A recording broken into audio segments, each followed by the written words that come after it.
À la Maison du Théâtre, il y a un crash texte fait par le collectif Singulier. Je vous invite à, si vous en avez le temps, c'est à 19h30 à la Maison du Théâtre, ce soir et demain soir. C'est une équipe dont quelques personnes du Théâtre Inutile travaillent et qui chahute le texte à un texte d'un auteur. Ils le chahutent et voilà, ils le décortiquent et le mettent dans une forme scénique un peu hybride. Donc ça fait partie aussi, je pense, de nos champs d'exploration et de recherche. Ça peut être un outil d'observation agréable et surprenant. Bon, alors pour commencer, d'abord, je pense que vous avez vu, là il était mis sur internet les travaux plateau, ceux qui n'ont pas pu venir, non? Et en fait, l'idée, bon, par rapport aux nouvelles un tout petit peu de notre travail, donc effectivement, nous pensons continuer à travailler comme ça. En juin, il y a un nouveau travail plateau, non? Et l'idée de cette hypothèse forme, époque, comment la compréhension de l'époque, elle peut avoir, bon, on peut avoir un accès à la compréhension de l'époque par les formes, etc. Et avec des hypothèses d'organicité. Au fait, de notre point de vue un peu comme ça optimiste, nous on dit bon, voilà comment on va travailler par rapport à la recherche. Hein. Et à la rentrée, on commencerait avec vraiment la question de l'organicité, plus axé sur la postmodernité, les enjeux actuels, de quel côté est-ce que ça c'est resingularise, hein, de quel côté ça se restructure, etc. À la rentrée, on va commencer ce travail-là, avec donc des chercheurs des centres de recherche en épistémologie appliquée, donc Jean-Michel Vesnier ou Giuseppe Longo, qui sont intéressés à venir. Et aussi, on a fait un accord avec un éditeur pour publier sur 3 volumes un peu ce qu'on recherche, ce qu'on fait. Et 2 bouquins seraient des bouquins comme ça, un tout petit peu en cours de route, hein, et un bouquin après, quand on aura tout se déviré du safran et ailleurs. Mais c'est vrai quand même qu'il y a une dynamique comme ça importante, parce que les 2 économistes ne sont pas là, par exemple, aujourd'hui, non? Non. Et aussi, comment ça s'appelle, fait le théâtre japonais. Ah oui, non, elle n'est pas là. Elle n'est pas là. Non. Et il y a des interventions, bon, et on voulait aussi travailler par rapport à la question politique, non? Donc, que nous, on compte, c'est vrai que les noyaux de recherche continuent à travailler, mais l'idée, c'est quand même que vous vous incorporez petit à petit au noyau de recherche avec ce que vous dit, hein, c'est-à-dire avec l'intervention dans la réunion entre deux, mais aussi avec ce que vous dit, hein, c'est-à-dire les sujets que la politique, l'économie, vous voyez, c'est-à-dire ou la question du théâtre japonais, qui est une question très intéressante que cette dame, bon, elle n'est pas là aujourd'hui, elle m'avait écrit un mail, elle a écrit quand même quelques bouquins, que c'est très intéressant l'idée de comment est-ce que organiquement ou pas, on peut jouer de Shakespeare par exemple, c'est-à-dire, et la question bon, du théâtre, l'émergence du nom, elle a travaillé beaucoup sur l'émergence du nom, à quel moment va émerger cette forme théâtrale. Bon. Donc l'idée c'est un tout petit peu que vous lanciez à proposer des choses ou même de donner votre point de vue, parce que l'idée ce n'est pas de faire ça avec un grand public, le travail de recherche, mais à la rentrée l'idée ça serait plutôt de continuer dans un entre nous, pointer de temps en temps, régulièrement, des rencontres plus élargies dans lesquelles on raconterait à un public plus large, non, ce que nous faisons. Mais comme la forme est plutôt comme ça, la forme que nous souhaitons, c'est plutôt d'un groupe restreint, bon, c'est vous plus une dizaine de personnes comme ça qui viennent, qui vont, qui veulent faire des choses, n'est-ce pas? Mais ces groupes-ci, non, soit les groupes qui continuent ce travail, mais voilà, en y allant, quoi, c'est-à-dire en essayant vraiment de dire qu'est-ce qu'on propose, qu'est-ce qu'on fait, qu'est-ce qu'on voit, non? Et je vous dis, bon, la forme que ça va prendre, c'est on va continuer un laboratoire comme ça, avec tous les 2 mois, mettons, grosso modo, un truc grand public qui ne sera pas forcément qu'au Safran, ça sera dans d'autres endroits d'Amiens aussi, à la Maison de la Culture, en autres lieux. Bon, voilà. Sinon, il y a la vidéo qui est mise pour tout le monde, qui permet aussi de diffuser ailleurs, des gens qui ne viennent pas, qui peuvent intervenir.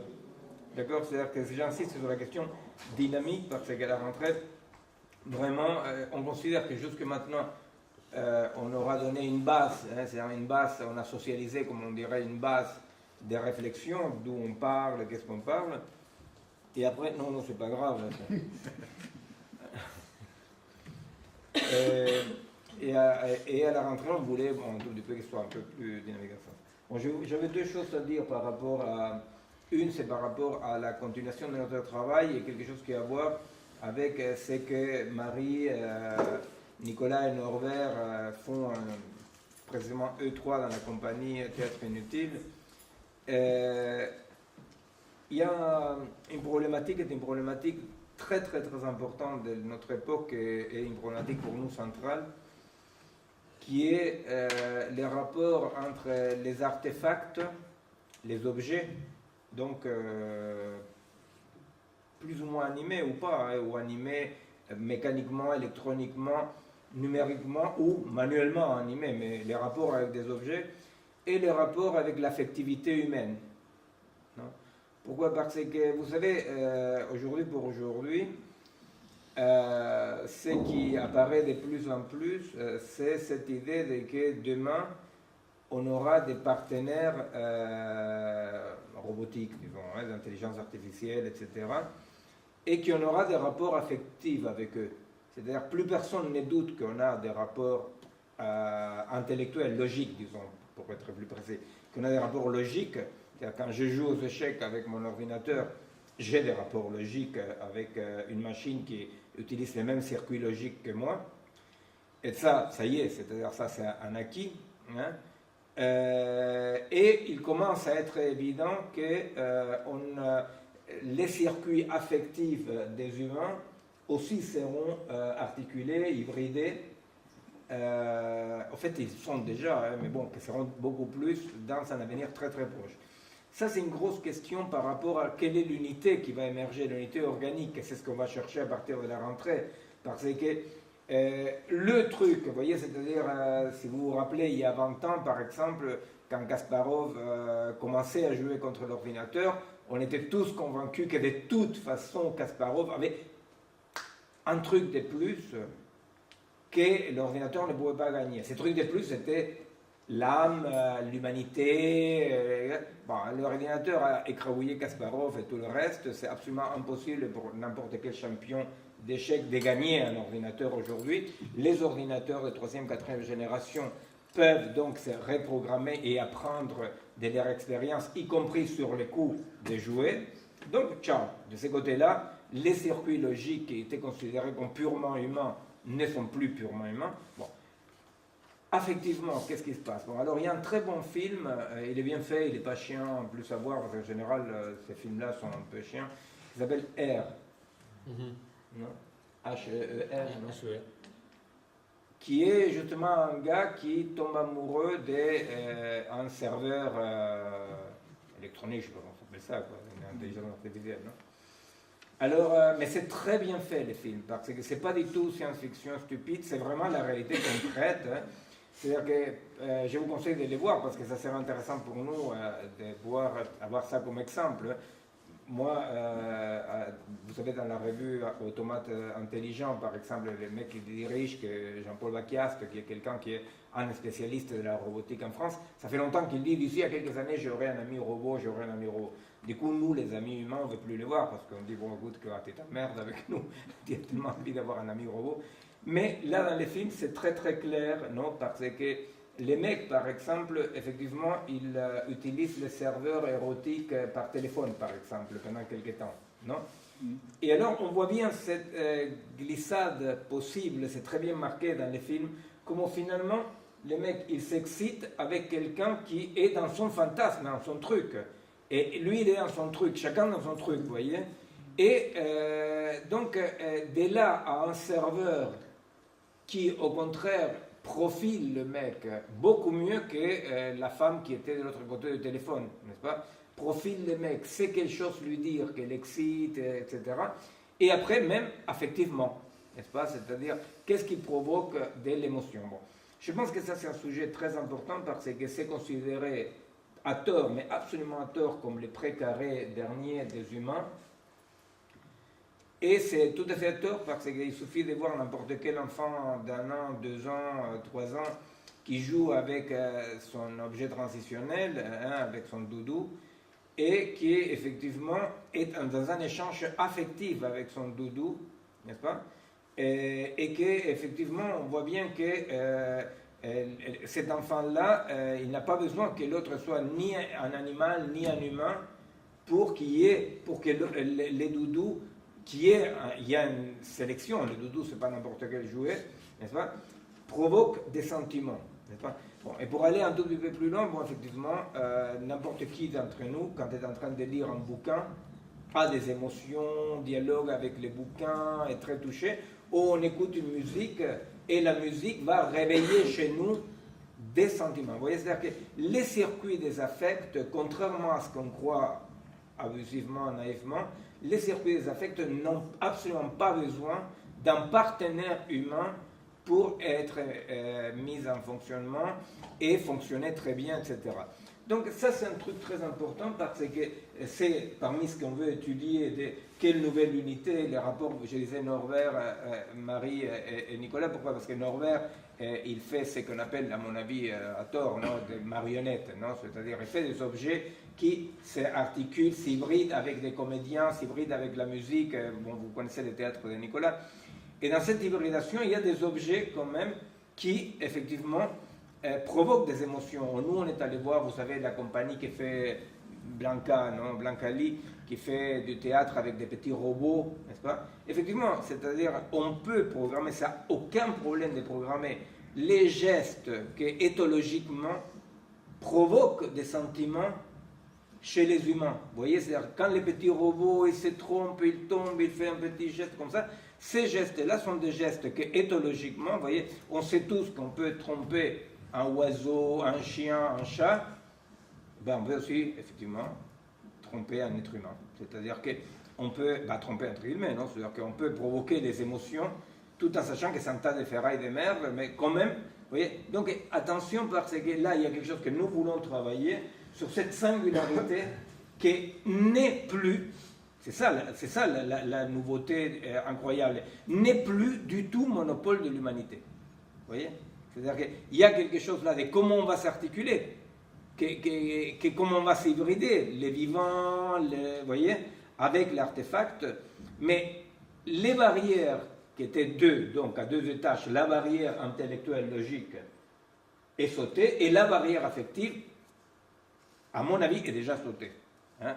Moi, personnellement, quand mon ordinateur, par exemple, il fait des merdes ou je ne sais pas quoi, par exemple, je ne l'insulte pas, parce que je me dis, si je l'insulte, peut-être ça ne va pas lui plaire. Ces rapports animistes qu'on a avec les objets commencent dans des conneries comme ça, mais ça peut aller beaucoup plus loin, parce qu'effectivement, il n'y a aucun problème. Si j'ai un petit robot qui me profile, et que vous comprenez, c'est-à-dire, c'est pas qu'il a des réponses tac au tac. Vous savez qu'il y a un robot psychothérapeute, qui est effectivement beaucoup mieux que nous, les psychiatres, les psychanalystes. Et c'est pas qu'il a des réponses à Dieu triste, donc soit content. Non, il apprend dans les dialogues, il se reprogramme et il répond. Donc ça, c'est un truc très très important. Bon. Et pour ne pas prendre plus de temps, juste une petite chose que c'est à réfléchir. Tout le temps, on dit, nous, la question de la nouvelle singularité, pour nommer comme ça cette nouvelle unité organique, que, vous savez, les transhumanistes, ils appellent ça les post-humains, ou des trucs comme ça, non? C'est-à-dire l'idée qu'il y aura une nouvelle unité, bon, voilà. Est une question fondamentale de quelle singularité autorégulée, non, avec des limites, va émerger. Et la peur du manque de limites est effectivement une peur énorme. Et alors juste, je voulais dire un truc qui est une nouveauté aujourd'hui, une nouvelle d'aujourd'hui. Vous avez mon ami José Bové, il vient de faire une déclaration, je ne sais pas si vous avez vu, dans laquelle il dit je suis contre tous les transgéniques et donc je suis aussi pas contre, mais il dit mais bon plus ou moins contre, bah, bref, les PMA. Alors bon, ça tirait les foudres à tout le monde. Et alors, ils ont dit, bah, va à la manif pour tous, tu es un facho, je sais pas quoi. Et moi, je pense, pour connaître personnellement, depuis très longtemps, José Bové, que je pense que c'est un truc très, très significatif de notre époque. C'est-à-dire qu'effectivement, on a un tel besoin d'autorégulation, de dire non, pas tout est possible, vous voyez, c'est-à-dire dans cette recherche des compossibles qui limitent les possibles, non? Et tellement un besoin de l'époque que c'est pas étonnant que des amis, pour moi en tous les cas des amis auxquels je fais toute confiance, se trompent hein, dans de quel côté il faut chercher les limites. Vous voyez? Mais c'est vrai que les limites, bon, c'est ce que nous cherchons dans la recherche des formes artistiques. Hein, voilà. Et alors donc comment ces formes-là ont existé à travers l'histoire? Aujourd'hui donc on va parler de ce dont... Pour rester encore, est-ce que cette histoire de robot et d'affectivité m'a fait penser à une problématique qui est assez dure à assumer, qui est celle de, je pense que tu connais Bernadette Bensaud. Oui. Bensaud de Vincent. Ouais. Comment? Bernadette Bensaud de Vincent. Vincent, oui. Qui est une philosophe... historienne des sciences. Ouais. Mais oui, c'est la problématique de l'individu, tout individu qui est forcément ignorant d'une partie de tous les savoirs qui sont produits. Quoi. Ouais. Or, c'est typiquement le cas de l'automate qui comporte toute une série de pièces et dont tu ne vois que tu ne peux comprendre que certaines choses.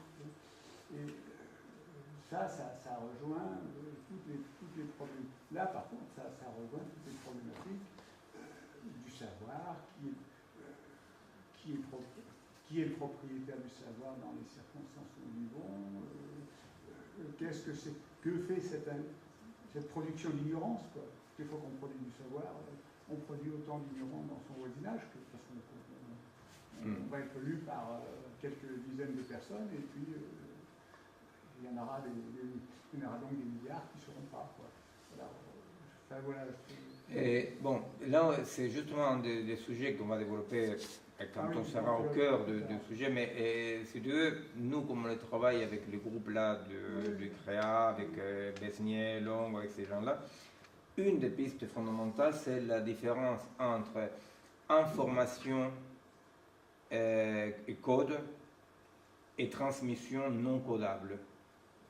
Tu vois, c'est-à-dire le fait que effectivement, dans notre monde où l'ADN codé, tout est information, etc., dans notre monde, effectivement, les gros défauts, c'est dans cette croyance un peu métaphysique de que tout serait codifiable. Alors nous travaillons sur les défauts de codification, structurés de codification, mais aussi sur, et que c'est mon dernier bouquin avec Pierre-Henri Gouillon, non, qui est la discussion avec lui, puisque lui il dit tout est codifiable, l'ADN c'est du code, et moi je dis non, dans l'ADN il y a une partie codifiable, mais surtout il y a toute une sorte de transmission qui, elle, n'est pas codifiable.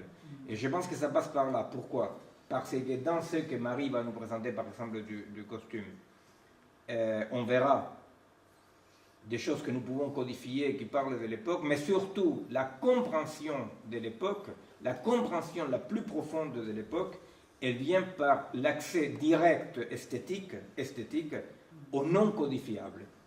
Hein? C'est-à-dire que quelqu'un qui est en train de voir une chorégraphie, en train de voir une pièce de théâtre, de voir bon, voilà, comment les gens s'habillent, est immédiatement en rapport avec quelque chose de fondamental de l'époque qui n'est pas codifiable. La question, c'est comment nous pouvons désaturer la tête de tout le codifiable, de toute la communication, pour avoir accès à ces non codifiables. Non? Bon, Marie. Ok. Allez. Allez. Alors. Donc, du coup, moi je vais vous parler de l'histoire du costume en Occident. Ouais, Tu veux? peut-être le... Je te mets comme ça, c'est bon? Ouais, c'est bon, ouais. Donc, en Occident, je répète.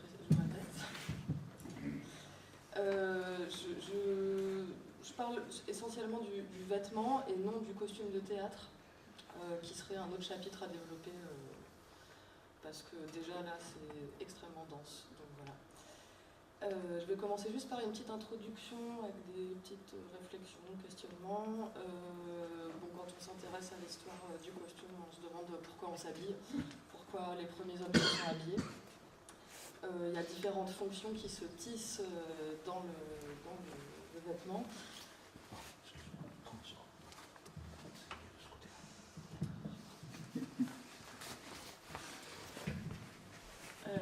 Il y a une fonction de protection, on se couvre le corps pour se protéger voilà, du froid, de tout un tas de choses, une fonction de pudeur et la parure. Donc ces trois choses ne sont pas arrivées les unes après les autres, elles se sont peut-être probablement tissées les unes avec les autres au fur et à mesure. Dans mes recherches, là, pour le séminaire, j'ai traversé des écrits des cours d'histoire et de sociologie du vêtement de Roland Barthes, qui raconte des trucs qui ont fait vraiment écho à ce qu'on traverse, et qui dit qu'on peut envisager le vêtement comme une structure complète constituée organiquement.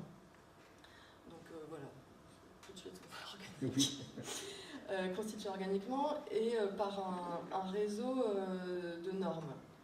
Donc on peut dire qu'il est à la fois système et histoire, il est acte individuel et institution collective. Donc à chaque moment de l'histoire, on voit le vêtement comme un espèce d'équilibre de forme, toujours en mouvement, mais toujours en devenir en même temps. On voit dans l'histoire du costume voilà, des choses qui évoluent, des éléments qui se déplacent, qui raccourcissent, qui rallongent au gré des époques, voilà, des notions enfin, de la politique, des notions de pudeur, d'hygiène, etc. Voilà. Donc ouais, le costume il est au croisement de plein de choses, notamment dans l'histoire politique.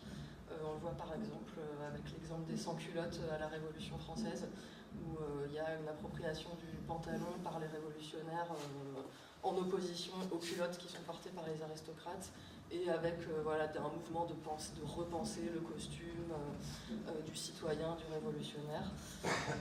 Il est au croisement aussi de l'histoire économique, avec le développement des industries textiles qui influent évidemment sur ce qu'on va se mettre sur le dos. L'histoire des mœurs, comme j'ai dit tout à l'heure, la pudeur, des significations de genre aussi. On voit dans l'histoire du costume comment des éléments vont passer d'un genre à l'autre, voire être adoptés par les deux genres. On peut parler du pantalon encore une fois. Et aussi, on le verra un peu après, mais il y a une évolution assez forte dans l'histoire qui est à peu près au milieu du Moyen-Âge, on peut dire, où les hommes cessent de porter la robe. Et du coup, on a une grosse différenciation du vêtement féminin et masculin qui s'opère à ce moment-là.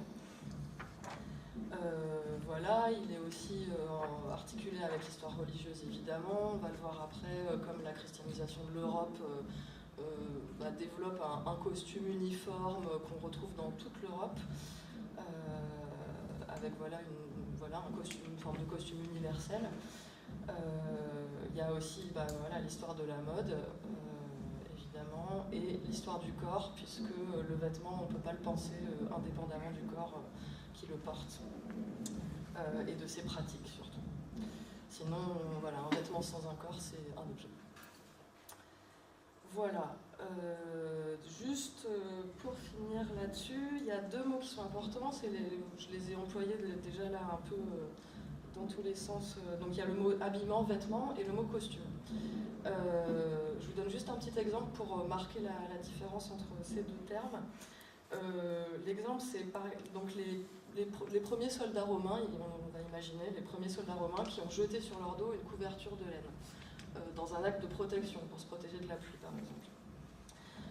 Donc voilà, c'était un pur acte, sans finalité esthétique, vraiment protection du corps.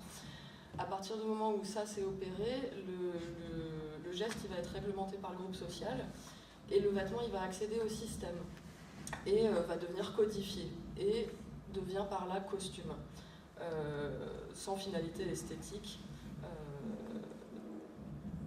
Donc on peut dire que le fait d'habillement il est constitué plutôt par le mode personnel, donc un porteur qui adopte un costume qui est proposé par son groupe, et le fait de costume ce serait plutôt l'objet propre de la recherche sociologico-historique. Donc voilà, les codes et évidemment quand on dit costume on pense à un costume de théâtre et c'est voilà, le code par excellence sur un plateau de théâtre, puisqu'on n'habille pas les gens par hasard, tout comme rien n'est au hasard par ailleurs. Voilà. Juste pour redire un petit truc de Roland Barthes aussi qui m'a pas mal marqué, il dit que le rapport de l'habillement et du costume c'est un rapport sémantique. La signification du vêtement va croître au fur et à mesure qu'on passe de l'habillement au costume. Donc l'habillement il est peu significatif, il va exprimer et pas notifier. Et le costume au contraire il est très signifiant et il va constituer une relation intellectuelle entre le porteur et son groupe. Voilà. Dans l'histoire du costume, on a en gros 5 grands archétypes qu'on va retrouver après. Il y a le costume drapé ou le costume flottant. Donc drapé, là, on en a un exemple. Donc qui est les costumes de l'Antiquité, qui sont donc une pièce de vêtement, enfin une pièce de tissu géométrique, en général un rectangle qui est enroulé autour du corps. Il y a le costume enfilé qui est fait d'une pièce percée d'un trou, donc on passe la tête, par exemple une cape ou un poncho. Le costume cousu et formé, par exemple la chemise ou la blouse. Le costume cousu et ouvert, par exemple l'origine c'est le cafetan asiatique, mais qui va donner par la suite notre manteau actuel que tout le monde porte. Et le costume fourreau qui est ajusté au corps et aux membres. Et par exemple, on a le pantalon de cheval des nomades, qui est l'ancêtre de notre pantalon qui est arrivé par le biais d'échanges en Europe. Donc ces différents archétypes, ils ne se sont pas succédés ou superposés, ils sont nés dans différentes zones du monde, et puis ils se sont entrecroisés au gré des échanges commerciaux, des croisades, de la politique, et ils ont été assimilés par le monde. Donc, moi du coup, j'ai décidé de commencer par l'Antiquité, donc un peu plus tôt que mes camarades Norbert et Karine, parce que ça me semblait important de partir des formes géométriques pour voir un peu l'évolution du vêtement. Donc là, on est donc, si je fais juste une petite synthèse entre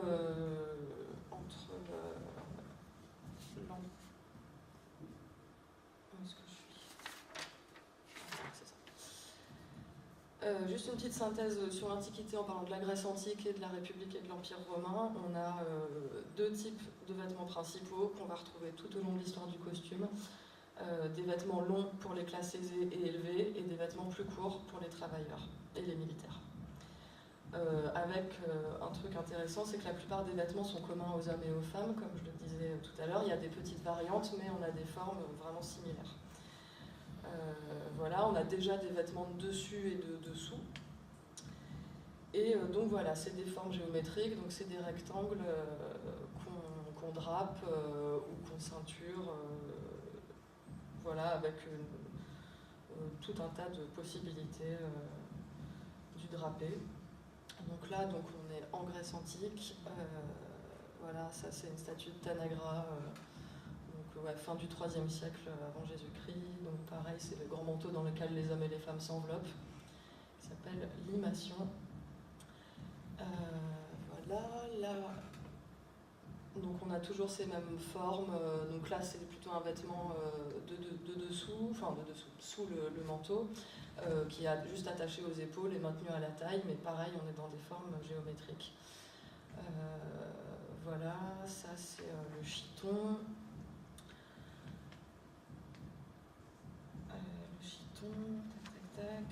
Au niveau des textiles, je le dis parce que ça a son importance dans l'histoire du vêtement. On est surtout avec de la laine et du lin, c'est les textiles principaux.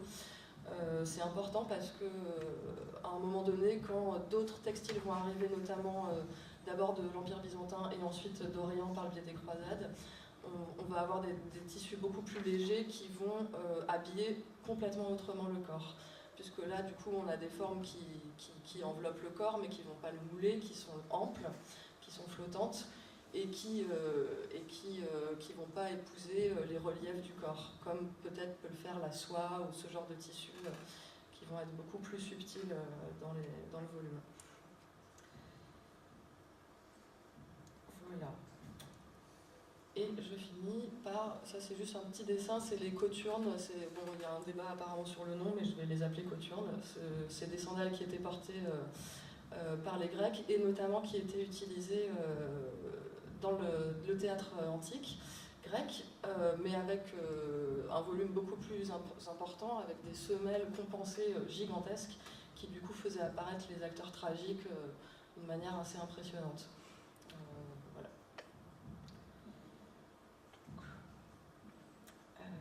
Là, on passe à l'Empire romain. Donc pareil, on reste dans voilà, les drapés, des vêtements communs aux hommes et aux femmes, des vêtements de dessous et de dessus. On a à Rome un peu plus de variations qu'en Grèce, où en Grèce le costume va rester assez stable pendant longtemps. À Rome, il y a beaucoup plus de recherche de forme, et notamment la coupe circulaire qui va arriver à un moment donné, et donc ce sera plus des rectangles. Voilà, ça va évoluer. La seule chose qui peut différencier le vêtement féminin du vêtement masculin, c'est la matière. Donc avec voilà, d'autres tissus, des couleurs aussi, sachant qu'en Grèce, les vêtements ils sont essentiellement écrus ou blancs, et très peu de couleurs, sauf peut-être pour les guerriers. Voilà, donc là on est...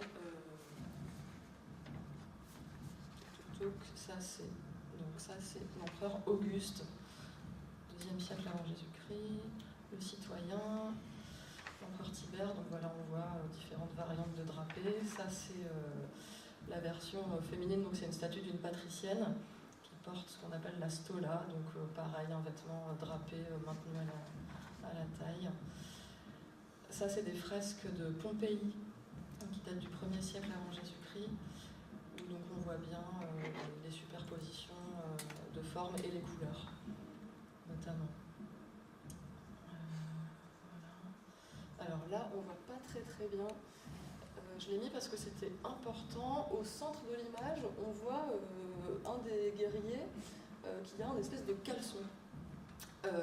En fait, ce truc-là s'appelle les fémoralia. C'est quelque chose qui a été introduit par les Gaulois en fait dans la conquête des Romains de la Gaule, qui sont en fait à l'origine les braies des Gaulois qui viennent elles-mêmes du pantalon de cheval des nomades et qui sont donc là adoptées à Rome uniquement pour les militaires. Et je ne sais plus, il y a un empereur aussi qui en mettra, je crois, mais voilà, c'est très codifié. Les gens du peuple, les nobles, etc., ne vont pas mettre ça. Je dis ça parce que donc, c'est un des ancêtres de notre pantalon actuel.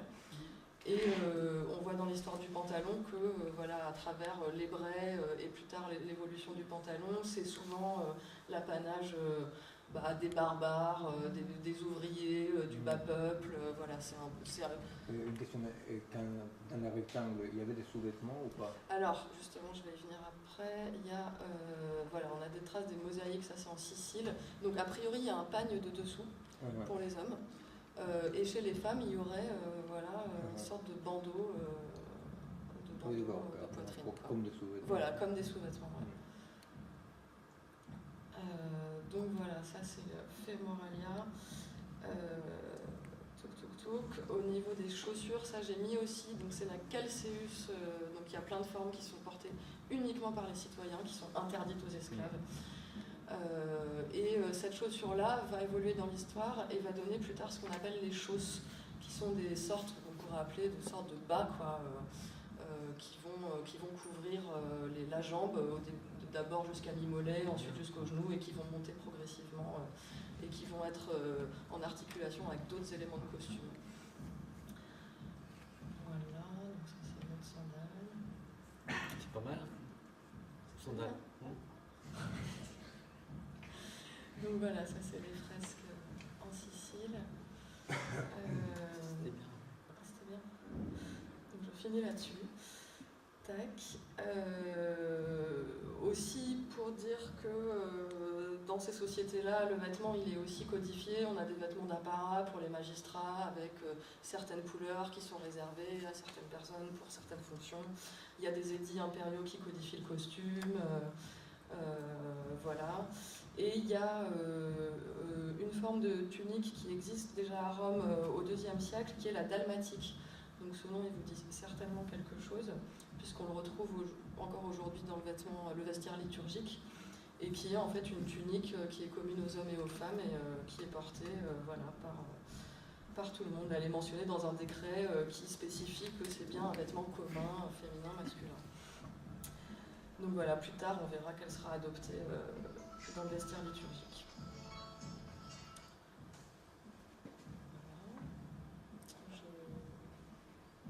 J'enchaîne. Ah oui. Là, on passe à civilisation gauloise et gallo-romaine. Alors, toujours le principe de vêtements relativement commun aux hommes et aux femmes, avec, là on a un exemplaire d'une tunique sur une petite statuette gauloise. Le même principe, vêtements plutôt longs pour les gens aisés, les nobles, plutôt courts pour les travailleurs. Le vêtement gaulois, il est plutôt,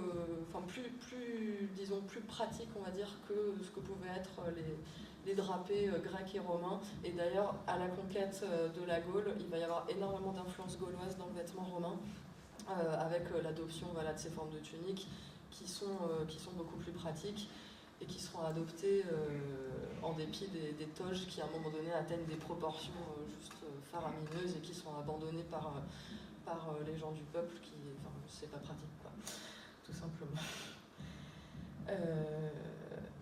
Voilà.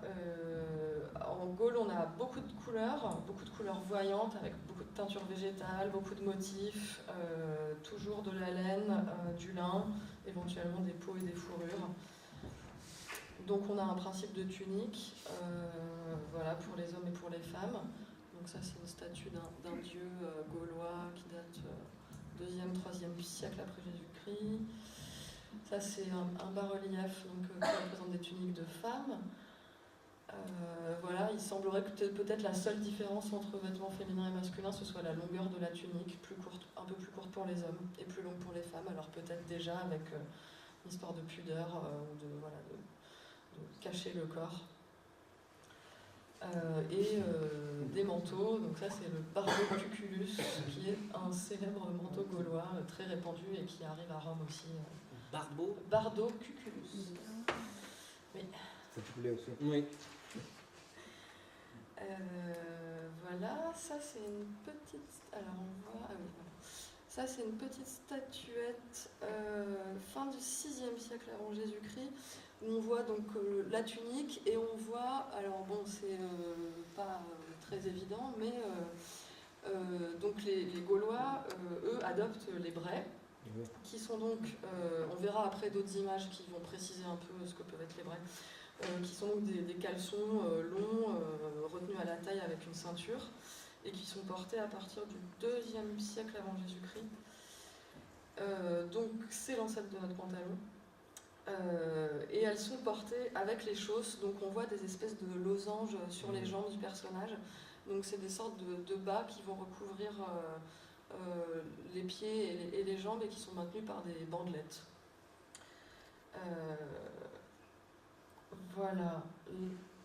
Ça, on est à quelle époque là? Alors là, du coup, on est encore... Alors, cette statuette-là... Gallo-romain. Ouais, gallo-romain, ouais. Ouais, ouais. Voilà. Donc, pour dire aussi qu'à cette époque-là, on a probablement, oui, des pagnes de dessous, des choses comme ça, comme on l'a vu, mais le linge de corps, il n'existe pas vraiment. La chemise, qui s'appelle camisia, elle apparaît qu'au IVe siècle après Jésus-Christ.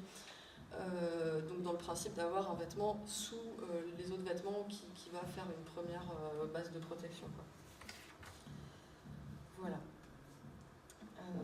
Et j'enchaîne avec le début, enfin, je considère comme le début du Moyen-Âge avec les empires mérovingiens et carolingiens. Toujours les vêtements communs aux hommes et aux femmes, des tuniques, comme on le voit là. Ça, c'est une statuette qui date de fin du 4e, début du 5e siècle. Voilà, ça, c'est dans un bréviaire qui date du 5e siècle. Donc là, on voit bien sur le personnage en haut à gauche les braies avec ces petits, non, les choses, pardon, les espèces de petits trucs entrecroisés, et au-dessus les braies. Et a priori une dalmatique aussi en haut à droite. Et voilà, qui ressemble à ça aujourd'hui dans le vestiaire catholique. Donc, dans le costume mérovingien et carolingien, on garde un certain nombre d'éléments romains avec voilà, toujours des manteaux un peu drapés et puis les tuniques gauloises qui sont encore présentes.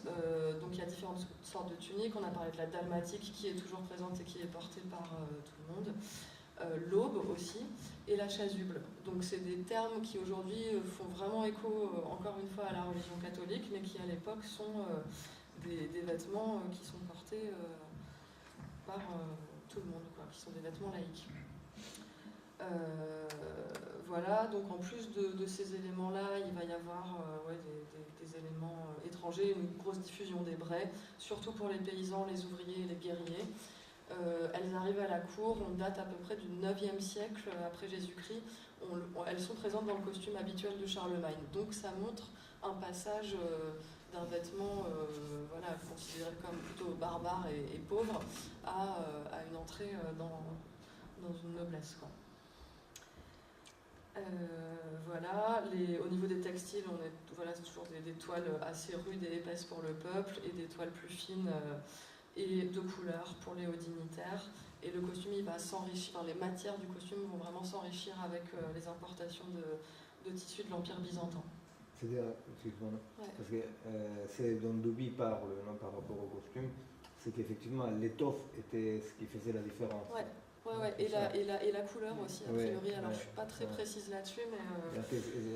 La mode, ou la différence était marquée quand même. Ouais. Même que la forme était grosso modo pareille. Il y a aussi que du coup, je dis que par exemple les braies sont essentiellement portées par les travailleurs, les paysans qui représentent quand même la majorité de la population. Ça veut dire que les autres, eux, ils continuent à porter ces tuniques qu'on peut appeler robes aujourd'hui, par exemple, et qui sont l'apanage des classes aisées. Et donc déjà, à partir de ça, on a une différence assez nette. La qualité des textiles, effectivement, et les couleurs. Voilà.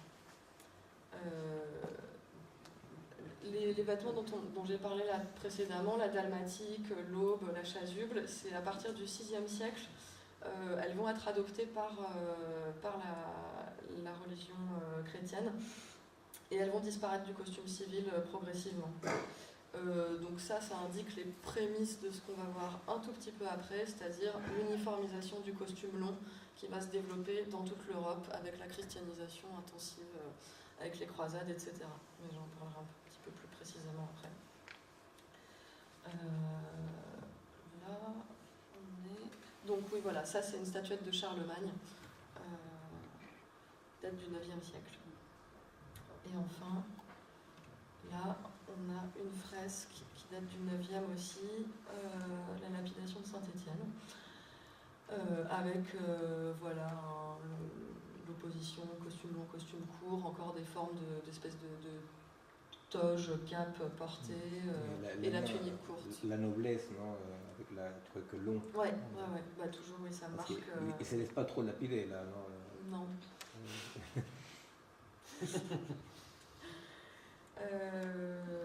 Voilà, par rapport à la question de costume religieux, costume laïque, évidemment ça provoque des débats au sein de l'Église. On a des traces par rapport à ça.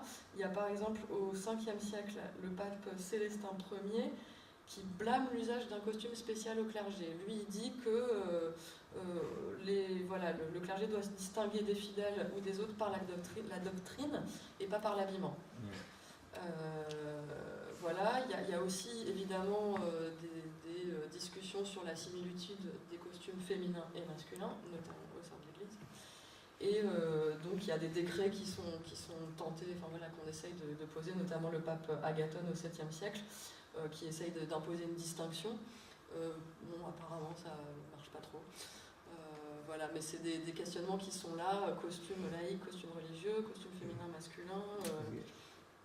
Parce que peut-être il y a aussi quelque chose de que la noblesse doit se voir sans besoin d'apparat, quoi. Non, cette hypothèse de que ce qui est essentiel doit se voir sans besoin de qu'il soit énoncé. Sans besoin de surcharger le corps. Oui, c'est de démonstration. Physique, quoi. La noblesse et la noblesse de l'âme aussi. La noblesse de l'âme, si tu es un roturier, ça doit se voir.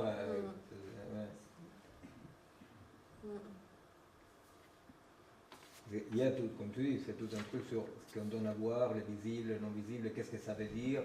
Mais effectivement, c'est-à-dire, en principe, il n'y a pas besoin d'être montré. De démontrer,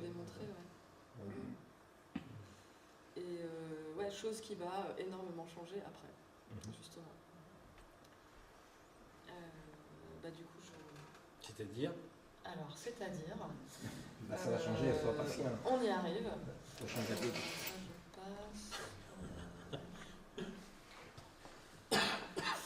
On passe au Moyen-Âge central où il y a une transformation importante. Donc là, on est genre 11e, 12e, 13e siècle. Donc, les transformations dans cette période-là, avec donc, les croisades, christianisation de l'Europe à bloc. Le développement des relations commerciales, les progrès de la technique, notamment des industries textiles, et l'apparition de modes nouvelles un peu excentriques. Donc au début, au 11e, on a toujours des costumes féminins et masculins qui sont relativement similaires. Le costume féminin, il va commencer à être moins large et plus moulant, on va dire, surtout du buste. On a un truc intéressant, c'est que les noms vont changer à cette époque-là. Les mots qui désignent les vêtements changent et on sort des termes latins puisque la langue d'Oil est là et du coup les mots vont vraiment complètement se transformer. Et d'ailleurs c'est un vrai casse-tête de s'y retrouver en se plongeant dans les bouquins d'histoire du costume parce que il y a tout un tas de mots qui se chevauchent qui veut dire la même chose mais pas exactement, c'est très compliqué. Voilà, donc avec la christianisation de l'Europe, on a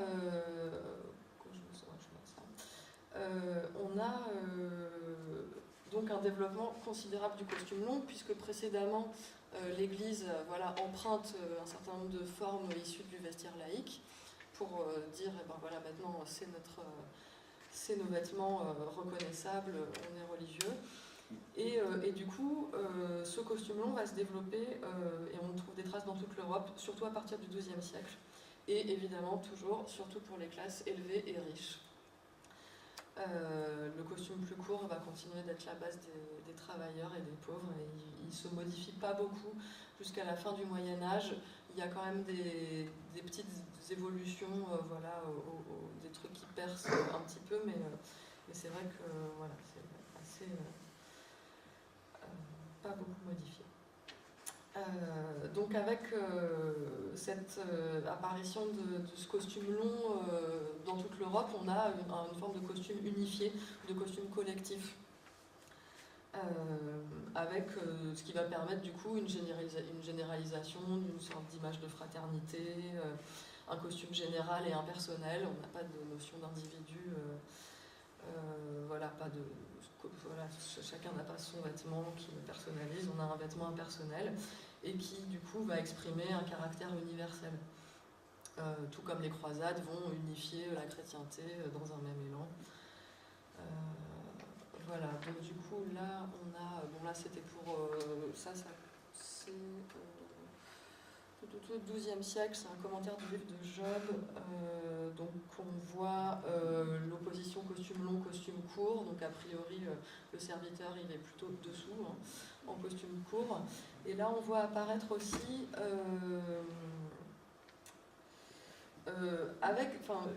je pense que c'est en relation avec cette uniformisation du costume, on va avoir des apparitions de modes un peu excentriques. Donc par exemple un allongement démesuré des chaussures. Donc là on le voit un peu, ça s'appelait les pigaches. Donc ces chaussures avec des pointes gigantesques. On va avoir des manches, on le voit un petit peu là aussi, des manches démesurées. Évidemment tout ça est fortement condamné par l'Église. Oui. Parce que du coup on craint un relâchement moral, une diminution de la foi à travers ces excentricités. C'est le moment quand même des débuts du nominalisme, non, quand commence à apparaître l'individu. C'est pas étonnant que, comme on voit aujourd'hui par exemple avec l'islam et la question de la vie, comme un lieu de bagarre très important, hein. On se demande quand on est un peu moins l'aîné comme ça dans les trucs, quel est le problème avec les voiles islamiques, pourquoi est-ce que les voiles ça dérange tellement, etc. Effectivement, des côtés de l'islam politique et un peu fondamentaliste, il existe une critique très très grande à cette dégradation de la culture ou de la civilisation, etc., qui est vécue comme une dégénérescence, comme tu dis. C'est-à-dire qu'à un moment donné, tu as montré qu'il commence à voir, 12e, 13e, tu disais, il commence à avoir des fantaisies, non, dans lesquelles il y a comme un désir d'apparaître, d'exister, donc on peut mettre en parallèle avec ce qu'on a vu dans la peinture avec Norbert, dans la musique, ce sont des mouvements quand même parallèles, ou en philosophie, ou comme ça, disons, dans la façon de penser, quand Abélard et Héloïse vont mettre en avant l'effet de c'est moi qui aime, hein, c'est-à-dire, c'est cette idée, justement, comme il dit Héloïse, c'est parce que c'est toi et parce que c'est moi. Et c'est pas étonnant, tout à coup, qu'il y ait quand même ce mouvement de répression, ce mouvement de réaction qui dit non, il n'y a pas moi et toi, on est tous des petits comme ça, créatures du Seigneur, qu'on ne doit pas se différencier. Hein. C'est drôle de voir à Paris les bérettes qui se voilent, mais qui se voilent archi sexy, maquillées, n'est-ce pas? Parce qu'on voit, j'imagine que dans l'époque, il devait avoir absolument le même type de contradiction, c'est-à-dire on met le costume que notre classe, notre caste, non, notre noblesse exige, mais il y avait quand même l'individu qui poussait derrière, non? Alors donc, et ça c'est drôle parce que c'est ce parallélisme qui existe. Pour moi, très très important, j'ai toujours travaillé sur ce parallélisme entre la crise de l'an 1000, on dit 1000 parce que bon, on dit comme ça, après Duby, disons à partir de l'an 1000, non, mais que 1000, 1100, 1200, 1300, effectivement, et aujourd'hui, hein, c'est-à-dire, et c'est pour ça que c'est très intéressant de voir les tentations comme ça, fondamentalistes. Je ne sais pas, ce serait intéressant de voir justement dans la manif pour tous comment ça vit les cathos intégristes, mais je suis sûr qu'il doit avoir un parallèle quand même un tout petit peu, vous savez, la typique insupportable cathos avec son petit truc, son collier de perles, là, n'est-ce pas, l'air d'être sans tenue touche, qui est un tout petit peu le parallèle de la fille qui met les voiles, etc. Et chez les cathos, il doit avoir certainement qui met les colliers un tout petit peu de traviole, question de dire si je touche, comme chez les bérettes, n'est-ce pas, qui sont très voilées mais qui sont une bombe, quoi, non? Il y a un parallèle très très important qui se joue là-dessus, qui se joue dans l'habillement, non, l'habillement comme expression de cette époque, non, de ce qui traverse l'époque. Hein.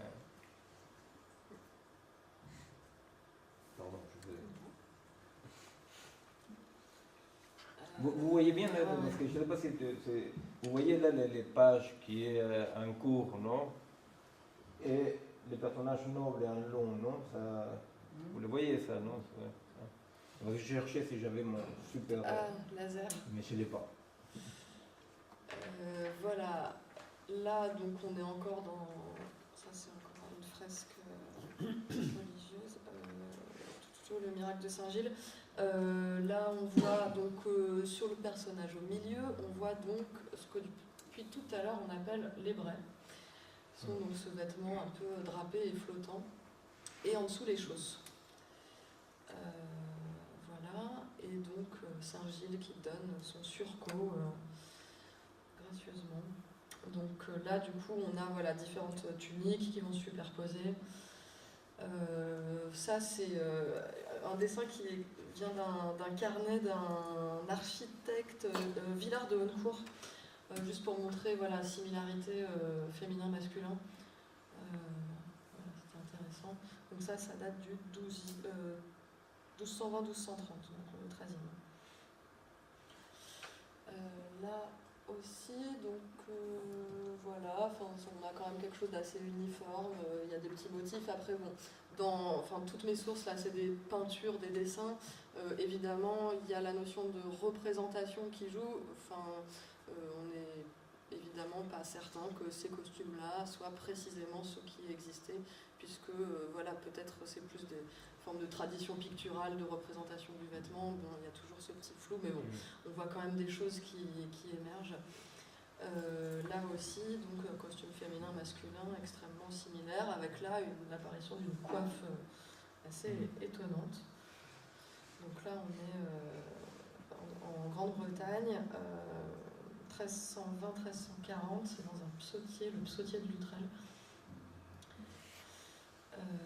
Voilà, toujours les formes de tuniques, ça c'est des figures d'anatomie d'un médecin qui était le médecin de Jeanne de Bourgogne. Voilà, donc là on voit apparaître des manches un peu bizarres. Il y a le capuchon aussi, on voit donc une tunique avec un capuchon. Par la suite on verra que ce capuchon il va devenir une forme à part entière et se transformer en toutes sortes de coiffures. À la Renaissance on le voit très bien, notamment en Italie. Donc le capuchon qu'on appelle le chaperon. Là on voit bien aussi voilà, ces chaussures pointues, là, les pigaches. Costume court, costume long qui existent en parallèle. Et du coup, dans cette période-là, évidemment, il y a l'apparition de la figure du chevalier, qui est un élément nouveau, avec un costume avec des signes distinctifs, donc avec l'héraldique, sous ces motifs-là, qui vont être adoptés aussi par la dame du chevalier, qui va s'habiller à ses couleurs. Donc voilà, on a un vêtement très codifié pour le coup, quoi. Donc voilà, ça c'est quelques petites images. Donc là, on est 14e. Voilà, aussi chevalier. On parlait des modes excentriques, ça c'est un sceau de comtesse de Flandre qui date du 12e, donc voilà, avec des manches complètement démesurées.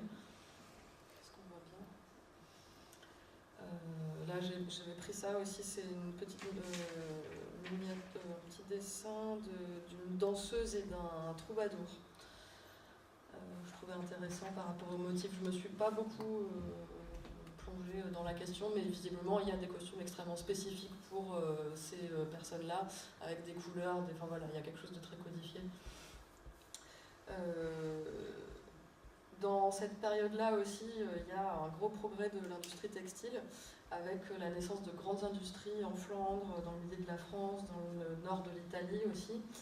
Et du coup, ça va être la source d'un luxe nouveau et la constitution de corps de métier, donc les marchands et les artisans, et le capitalisme qui arrive aussi avec tout ça. Et il va y avoir en parallèle un renforcement du pouvoir royal et une noblesse de cour qui va s'établir. Donc avec une bourgeoisie... Justement, parce que parfois on oublie que l'industrie textile est le début du mercantilisme, quoi. Que vraiment la capitalisation historiquement, elle commence avec l'industrie textile. C'est-à-dire que Ouais, on a une.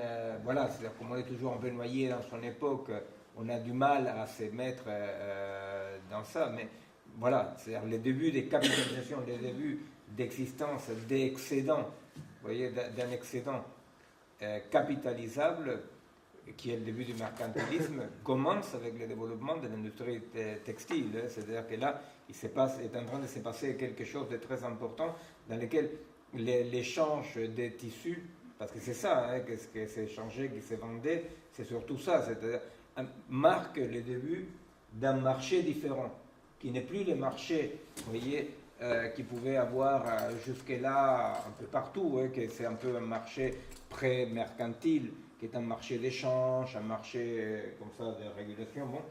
Là, tout à coup, il y a un marché d'excès qui va produire donc des classes sociales nouvelles et la immobilité jusque-là inexistante.